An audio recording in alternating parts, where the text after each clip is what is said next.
Donc médecin spécialiste en médecine physique et réadaptation, j'étais en stage dans le service du professeur Held, premier président du jury handicap lors de la création de la fondation. Et il m'a appelé, j'ai d'emblée accepté parce que je trouvais que c'était un magnifique projet qui permettait de concrétiser des projets de vie des personnes que nous accompagnons tous les jours. Ce qui est tout à fait étonnant, c'est que dans ce premier jury étaient déjà présents Valérie Biesotto, Théophile Barbu, Alain Lequeux, qui sont toujours dans le jury aujourd'hui. Et puis on m'a appelé en 2008 à présider ce jury. Et j'ai été vraiment très touché, honoré de continuer avec un jury merveilleux qui a été complété, enrichi par d'autres professionnels qui sont avec nous et qui font un travail tout à fait remarquable.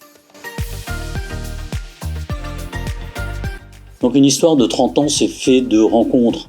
Rencontres d'abord avec des lauréats qui m'ont toujours impressionné par leur courage, leur combativité, leur résilience hors norme.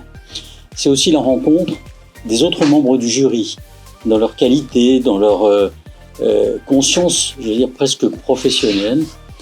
Et puis c'est la rencontre des autres jurys, jury musique, jury artisanat d'art, qui viennent compléter cette fondation.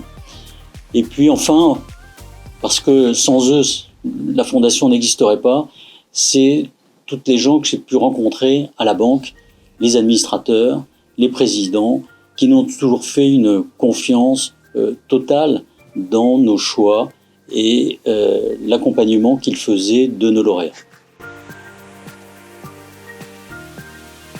Alors c'est trop compliqué de donner un souvenir parce que j'en ai tellement que je voudrais vous partager quelques anecdotes ou quelques lauréats qui m'ont particulièrement marqué. La première, c'est Anja. Anja est une harpiste en devenir.